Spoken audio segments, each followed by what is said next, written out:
રાજ્યભરમાં આજે ધોરણ 10 અને 12ની બોર્ડની પરીક્ષાનો પ્રારંભ થશે। ચુસ્ત પોલીસ બંદોબસ્તમાં લેવાશે બોર્ડની પરીક્ષા।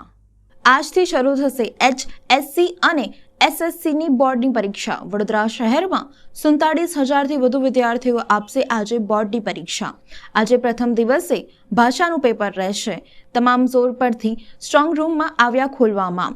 ગ્રામ્ય અને શહેરના પેપરો હથિયારધારી પોલીસ બંદોબસ્ત સાથે મોકલવામાં આવશે, જે તે કેન્દ્ર સ્થળ પર સ્ટ્રોંગ રૂમ ખાતે પણ હથિયારધારી પોલીસનો ચુસ્ત બંદોબસ્ત। વડોદરા ગ્રામ્યના પરીક્ષા કેન્દ્રોના પેપરો લઈને સ્ટાફ રવાના।